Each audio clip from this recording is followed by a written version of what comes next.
Hola, ¿cómo están? Nuevamente transmitiendo en vivo. Hoy es miércoles 28 de enero 2026, transmitiendo por supuesto como todos los miércoles desde nuestra querida página de Facebook, la página del Seanhofesh, el Centro Integral para Personas Mayores de AMIA. Esto es Café Literario y bueno, vamos a meternos directo en lo que ya veníamos trabajando desde el miércoles pasado. Así que rápidamente voy a meterme en tema para aprovechar este ratito que tenemos para compartir. Y veníamos, quienes estuvieron o vieron luego el programita grabado, Dormir al Sol, Adolfo Bioy Casares. Habíamos comentado que esta novela de Bioy Casares es una novela que podemos llamarla una novela epistolar, ya que está narrada en primera persona y donde el protagonista va a contar una historia a un amigo a través de cartas. Por eso se llama de este modo, epistolar. La publica Bioy Casares en 1973. Por ese entonces tenemos un Bioy que se aproximaba a sus 60 años. Antes ya había publicado la famosísima Invención de Morel y Plan de Evasión, y como veníamos conversando el otro día, bueno, se instala un Bioy Casares asociado al realismo fantástico. Decíamos así muy someramente que podemos describir o pensar en el realismo fantástico como elementos que escapan al entendimiento de la vida ordinaria, digamos, de lo cotidiano, con referencias concretas, familiares, cotidianas, de lugares que podemos reconocer. Esa articulación hace que, bueno, tengamos textos muy intrigantes, muy inquietantes, muy profundos también, donde aparecen cuestiones filosóficas, cuestiones que tienen que ver con dudas existenciales, ¿no? Preguntas existenciales que van más allá de la historia. Es muy importante también esta influencia también en Bioy Casares del género policial. Hola, ¿cómo estás, Graciela Coronel? Muy buenas tardes, qué gusto, la primera que me saluda en el chat, así que bueno, siempre decimos que a la primera persona que escribe es la que me acompaña en esta tarde, así que un gusto que estés ahí. Entonces, decimos que más allá de este realismo fantástico, vamos a encontrar, y en esta novela también, elementos del policial. Ambos géneros, allá por los años 40 y tantos, más allá que, como decía recién, esta novela se publica en el 73, era algo muy novedoso. Teníamos, por supuesto, en Europa, en Estados Unidos, pero no en Latinoamérica. No había demasiados referentes que plantearan estos géneros, ¿sí? Eso es un dato que me parece interesante. En este café literario, muchas veces en este taller, hemos recorrido barrios de la mano de personajes literarios, o también, bueno, dónde vivieron los autores de esos personajes literarios. Y en este caso, comentarles también que la historia transcurre en el pasaje Varsovia. Si bien la historia transcurre en Villa Urquiza, en determinados momentos el personaje va a hacer alusión al pasaje, porque vive en el pasaje, y va a usar algo muy lindo en relación a cómo cuenta ese pasaje donde vive, el pasaje Varsovia, que si bien en rigor no pertenece a Villa Urquiza, sino a Parque Chas, pero bueno, ahí hay una licencia, justamente esta dificultad de precisar la ubicación exacta de este lugar. Y bueno, en el pasaje Varsovia van a suceder cosas que, bueno, no voy a spoilear acá, no voy a adelantar acá, pero bueno, ya estuvimos leyendo un poquitito el miércoles pasado. Ahora voy a ir a otro momento para, bueno, que vayan más o menos pudiéndose meter en el tono de la novela, ¿no? Algo ya habíamos también hablado en ese momento en relación al progreso, a la vida en la ciudad, a la soledad en las grandes ciudades, que es un tema que también va a aparecer muy fuerte en la novela. El pasaje en el que viven los protagonistas, como les decía recién, de la novela Dormir al Sol, es el pasaje de Varsovia, ¿sí? Y en la obra Bioy lo va a describir como un pequeño microcosmos, una suerte de barrio dentro del barrio. Ahí nos vamos a encontrar con un relojero, un hombre ex empleado de banco, Lucio Bordenave, junto a su esposa Diana. El pasaje cumple un rol fundamental en esta estampa, ¿no? En esta atmósfera, que por un lado está el costumbrismo, ¿sí? Que es interesante también ahí plantear elementos del costumbrismo, ¿no? El barrio, la vereda, los vecinos, la estructura familiar, la estructura incluso arquitectónica de las casas, el patio, el vestíbulo, ¿no? Que además de describirnos espacialmente ese lugar, también dan cuenta de una época, ¿sí? Entonces, bueno, este pasaje va a tener un rol fundamental. Entonces, y tenemos por un lado el costumbrismo y por otro lado esta impronta fantástica tan fuerte que va a haber en la historia, donde se conecta la vida cotidiana con este laberinto, ¿sí? Que bueno, ya se han referido otros autores a Parque Chas, ¿sí? Y que también generó un mito, ¿sí? Está a la altura de Nahuel Huapi al 5300, porque, bueno, me interesó buscarlo porque no sabía, debo reconocer que conozco muy poco de Urquiza y Parque Chas, entonces me puse a buscar un poquito y bueno, ahí está a la altura, por si alguien quiere ir a darse un paseo o está cerca o es su barrio. Bueno, también si hay alguien que conoce bien el barrio, por supuesto que estamos acá disponibles para que nos cuenten y anécdotas del barrio. Ya enseguidita vamos a compartir algo del texto directamente desde el libro. Hay un itinerario, decíamos que el protagonista es un relojero, que en realidad devino relojero, trabajaba en un banco, bueno, por razones que ahora no vienen al caso, se queda sin trabajo y se instala como relojero.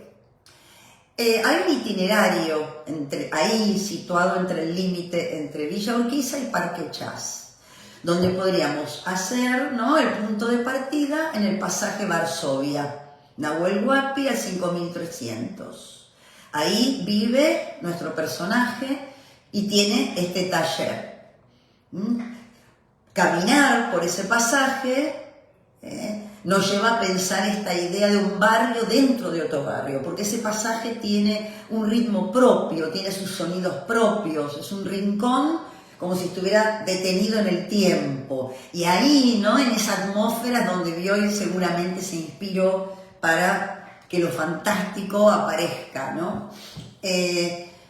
Después, bueno, el laberinto de Parque Chas, y caminás unas cuadras hacia el sur, ¿sí?, para entrar ahí en ese trazado circular, ¿sí? Y la novela juega mucho con esta idea de un barrio sin esquinas, con calles circulares que desorientan, ¿sí?, la desorientación. Y también, bueno, esta conexión, ¿no?, de lo que puede ser también la confusión mental, que después, bueno, si ustedes leen la novela completa, no es una novela excesivamente larga, es un librito bastante, o sea, tiene 200 páginas, es una, como les mostraba el otro día, esta edición es una reliquia, ¿sí?, que es el mismo sello editorial que publicó El sueño de los seres, lo Emercio de Morel, Diario de la guerra del cerdo, Historias de amor, historias fantásticas, años 70. Y aparece también las instituciones, aparece también, o sea, muchas veces creemos que los personajes de una novela, bueno, por supuesto que sí, la mayoría de las veces son seres humanos, digamos, mujeres, hombres, personas que, bueno, que van a estar ahí viviendo sus historias, sus aventuras, sus desventuras, dependiendo del caso. Pero muchas veces los lugares geográficos, los barrios, cobran también una jerarquía tanto o más importante que ciertos personajes en algunas novelas. Acá aparece un lugar como muy inquietante, ya con el nombre, el Frenopático, ¿sí? Son centros de internación que evocan también una época, esa forma de llamarlo, ¿no? Instituciones de salud mental, ¿no? El Frenopático, caminando hacia la zona de la avenida de los Incas, donde aparecen las casas bajas, las avenidas más anchas, ¿sí? Eso también es interesante en la novela. Dice, termina el recorrido en la estación de tren del General Urquiza, la línea Mitre. Es un punto clave de conexión que Lucio Bordenave utiliza y representa el vínculo del barrio con el resto de la ciudad, acentuando esta sensación de aislamiento suburbano que Bioy apreciaba para sus historias, ¿sí? Bueno, como decíamos también, estoy haciendo un pequeñito repaso, algunos datos, quienes estuvieron en el episodio o vieron el episodio anterior, estoy retomando también de ahí para, bueno, hacer un pequeño resumen y que puedan también recurrir al material audiovisual, ¿sí? Dormir al Sol, la película de Alejandro Chomsky, filmada en esas locaciones, y donde, bueno, está muy bien captada la esencia enigmática, intrigante, súper interesante realmente. Y algún datito más, que siempre me gusta completar con algún datito más, a ver si tengo, y ya después vamos directamente al texto. Siempre pido disculpas por la desprolijidad, cuando estamos en vivo pasan estas cosas, por más que tenga todo preparado. Bueno, pensando un poco en esto, en los mapas, en los territorios, en el protagonismo que pueden tomar barrios, lugares, países, la ciudad, ¿no? La ciudad es algo que la literatura utiliza mucho, ¿no? La ciudad, ¿qué representaba la ciudad en los años 40? ¿Qué representa la ciudad hoy? ¿Qué representa, ¿no? Cuando pensamos en un futuro, ¿no? Los grandes conglomerados con edificios, ¿no? Los rascacielos. Bueno, ¿qué significa un pueblo, ¿no? Cuando decimos pueblo, ¿qué se nos viene a la cabeza? Hola Edith, ¿cómo estás, Edith, querida? Bueno, ¿no? Este tipo de palabras que ya decís casa y, bueno, más allá de donde después va a haber un montón de entrecruzamientos que vamos a jugar con esa palabra, pero bueno, tenemos literatura, pero pilas y pilas y pilas de libros y bibliotecas inmensas, donde los lugares ocupan un lugar muy importante. La biblioteca, justamente, ¿no? La biblioteca como la protagonista de una historia, como un lugar donde pueden pasar, donde puede haber un asesinato, ¿no? Estoy pensando, no sé, en El nombre de la rosa, de Eco, estoy pensando en Borges, en sus cuentos, donde, ¿no? ¿En qué lugares sitúa un autor, una autora? ¿Cuál es el marco, ¿no? Donde va a estar esa trama? Y pensando, bueno, en estos mapas literarios, que, bueno, con lugares reales, algunos por supuesto han cambiado, ya no están como en el momento en el que el autor se inspiró. A veces no es un solo lugar, es una construcción donde el autor toma elementos por ejemplo, para hablar de una ciudad, a lo mejor recurre a muchas ciudades y va a inventar una nueva. No, por favor, lo que tiene esto es que cada uno se puede sumar al vivo cuando puede, cuando quiere, y si no también puede sumarse después, ya en diferido. Eso es lo que nos permite la tecnología, así que no hace falta pedir perdón, al contrario, qué bueno que estés ahí y gracias por estar. Borges, por ejemplo, ¿no? Donde lo que podríamos llamar locaciones reales. La casa de la Aleph, en el cuento de la Aleph, La casa donde Carlos Argentino Daneri tiene el punto que contiene todo el universo, está ubicada en la calle Garay, esa casa, entre las calles Chacabuco y Piedras, en el barrio de Constitución, San Telmo, ahí habría que chequear exactamente. La dirección exacta era ficticia, Garay 464, o sea, no existía esa dirección, pero la manzana y el entorno son reales, ¿sí? Y Borges también, bueno, la infancia en Palermo, que él recordaba constantemente en su obra, estaba en la actual calle Borges, 2135, que antes era, como todos sabemos, o la mayoría sabemos, Serrano, en el corazón de lo que hoy se llama Palermo Soho. Hola Marta. El asesinato de Rogelio Ackroyd, de Agatha Christie, buenísimo. Ahí hay para anotar, o después volver a la grabación. Buen dato, Marta siempre nos trae datazos para seguir linkeando con otras cosas. Después, Adrogué, Borges también va a hablar del Hotel La Delicia, para quienes a lo mejor nos escuchan de otros lugares que no conocen, el sur del conurbano bonaerense, especialmente Adrogué. Hola Diana, qué bien, están apareciendo ahí las chicas. El Hotel Las Delicias, ¿sí?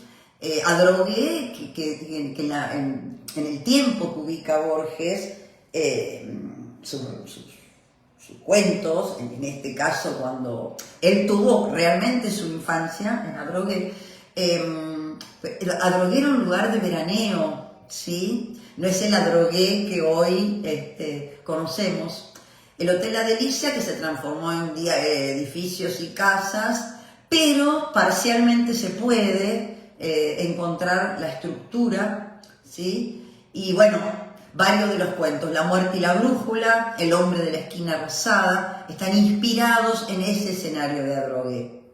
Cortázar, que ya en su momento y quizás son más conocidos, el barrio Rawson, ¿sí? La casa de Cortázar, habíamos hablado del conjunto ese de casas bajitas en Facultad de Agronomía, en la calle Artigas 3246, que enfrente hay una plazoleta con una rayuela. Es bastante conocido esto, y bueno, y la biblioteca en su honor, ¿sí? Y por ejemplo, un cuento, por supuesto, a veces es más fácil detectar la referencia, y a veces la referencia está camuflada y nunca la sabremos, y la sabe el autor, salvo que nos lo diga el autor, no lo podemos reconocer.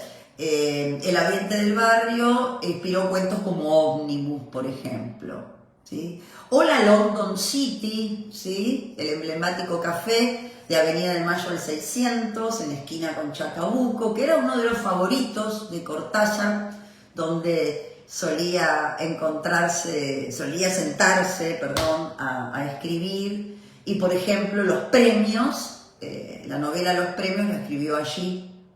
Aún se conserva y se puede visitar, y bueno, está una escultura ahí entre las mesas. El pasaje Güemes, lo paso rapidito porque de Cortázar incluso en este espacio hemos dedicado cafecitos enteros, pero bueno, está bueno esto de volver a estos recorridos mentales en relación a qué inspiradores pueden ser los lugares. Marechal, que no... Le debemos un café a Leopoldo Marechal, bueno, La casa de Adán Buenos Aires, su famosísima y excelente novela, muchos la consideran la novela fundamental, transcurre principalmente en el barrio de Villa Crespo. La casa de su infancia estaba en la calle Tres Arroyos, 346, en el entorno del arroyo Maldonado, ¿sí? Bien, ahí también, y por supuesto, este no es un mapa definitivo, ni mucho menos, es solamente un planito ahí muy chiquito, pero bueno, es interesante y hay salidas, no sé en este momento, pero bueno, Si ustedes son frecuentes visitantes de la página de gobierno de la ciudad, van a encontrar salidas donde hay recorridos, ¿sí? Donde lo literario es lo que plantea el eje, no tanto a lo mejor lo arquitectónico o lo histórico como en otras salidas, sino lo literario, ¿sí? Como punto de partida para encontrar ese mapa. Y bueno, en este ratito que nos queda quería compartir un poquito del texto, ¿sí? Continúa, no está muy lejos del fragmento que compartimos el miércoles pasado. Dice: desde que perdí el empleo en el banco me defiendo con el taller de relojería. Por simple gusto aprendí el oficio, como algunos aprenden radio, fotografía u otro deporte. No puedo quejarme de falta de trabajo. Como dice don Martín, con tal de no viajar al centro, la gente se arriesga con el relojero del barrio. Le cuento las cosas como fueron. Durante la huelga de los empleados del banco, Diana es la esposa, se dejó dominar por los nervios y por su tendencia al descontento general.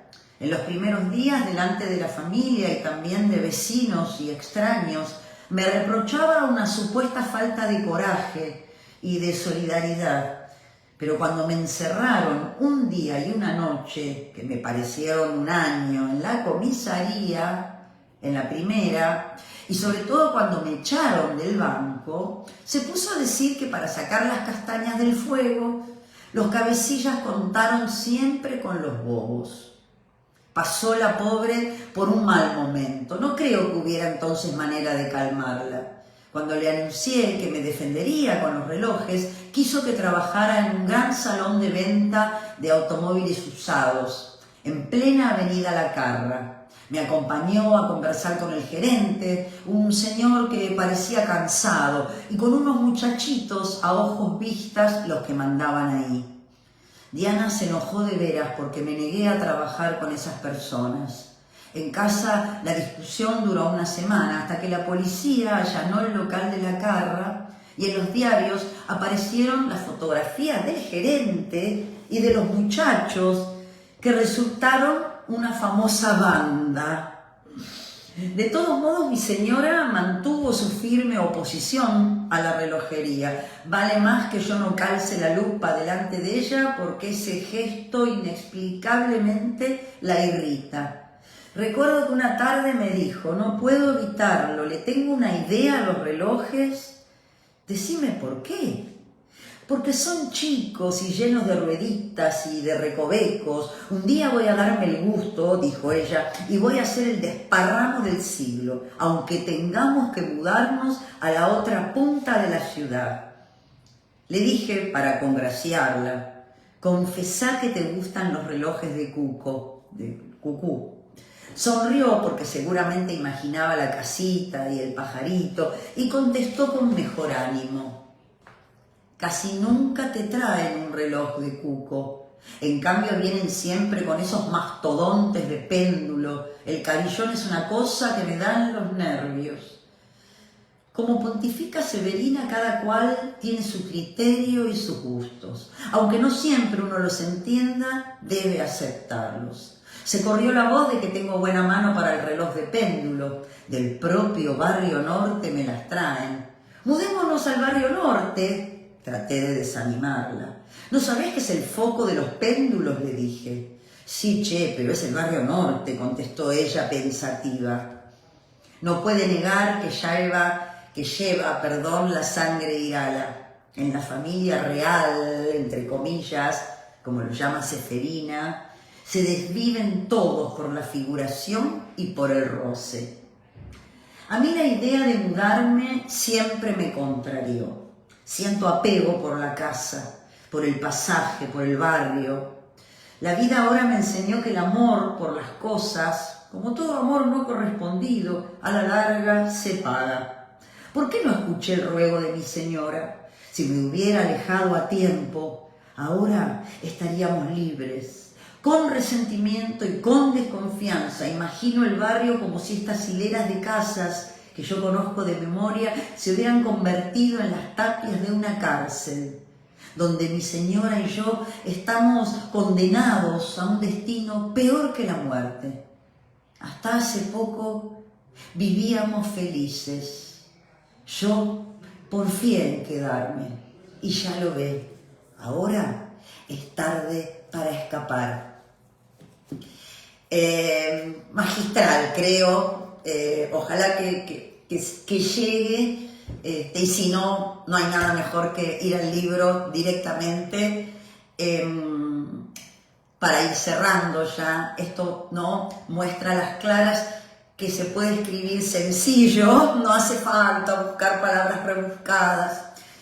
Al contrario, podemos decir que Bioy Casares es bastante austero en su prosa y generar climas, así como el costumbrismo, ¿no?, que hablábamos antes, y de pronto cómo se va oscureciendo, ¿no? Uno podría decir una estampa familiar, ¿no?, una pareja, con las desavenencias que puede tener cualquier pareja, ¿no? Hasta son simpáticas, pero de repente, sin darnos cuenta, el autor nos lleva a un lugar intrigante, a un lugar oscuro, ¿sí?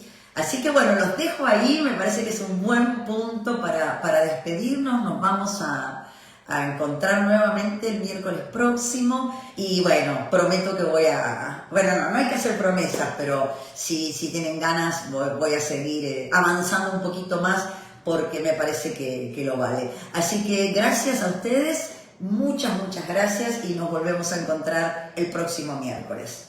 Hasta entonces, que disfruten de la lectura.